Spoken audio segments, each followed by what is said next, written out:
नमस्कार दोस्तों, मैं आप लोगों को बताऊंगा टरबाइन ओवर स्पीड क्यों होती है। टरबाइन ओवर स्पीड जो है इसलिए होती है कि उसमें अगर सडन जो है टरबाइन पे जो लोड चल रहा है, पावर जनरेशन जो हो रही है वो जो है अचानक कट जाता है किसी भी रीजन से। मान लो इलेक्ट्रिकल ब्रेकर जो है कि ट्रिप हो जाए, इलेक्ट्रिकल ब्रेकर ट्रिप हो जाए तो जो है कि सडन जो है लोड कट जाता है, जिसकी वजह से टरबाइन ओवर स्पीड हो सकती है। नंबर 2 जो होता है गवर्नर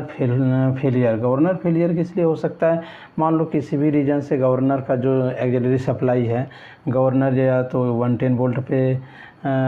उसका जो है कि पावर सप्लाई है या फिर 24 वोल्ट सप्लाई है, जो भी है, अगर अचानक से वो फेल हो जाती है या गवर्नर में के जो वायर जो है कि एक्चुएटर को गया हुआ है, जो कंट्रोल वाल्व जो कंट्रोल कर रहा है, उस वायर में अचानक किसी भी वजह से जो है कि वो वायर ब्रेक हो जाता है या कट जाता है, तो भी गवर्नर फेलियर में ही आएगा और इस वजह से भी टरबाइन ओवर स्पीड हो सकती है। अगला जो रीज़न है वाल्व स्टक ओपन। जो टरबाइन का जो वाल्व है वो वाल्व भी अगर अचानक से क्या हो जाता है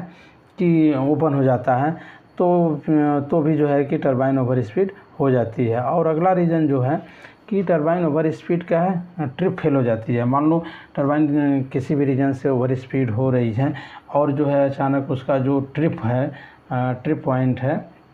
जो टरबाइन का, वो जो है फेल हो जाता है, वो काम नहीं करता है, टरबाइन ट्रिप नहीं होती है और जो है कि टरबाइन स्टॉप नहीं होती है, जिसकी वजह से टरबाइन जो है ओवर स्पीड हो जाती है। अगला जो है ल्यूब ऑयल लॉसेस। अगर चलते चलते अचानक से क्या हो जाता है कि जो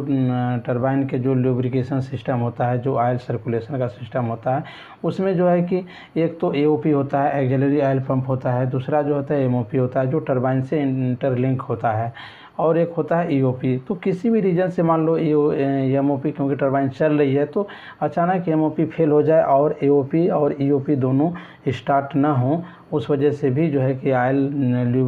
जो ल्यूब ऑयल का सिस्टम होता है, जो कंट्रोल ल्यूब ऑयल होता है, वह जो है कि फेल हो जाएगा, उसका प्रेशर लॉस हो जाएगा और उस वजह से भी टरबाइन ट्रिप हो सकती है।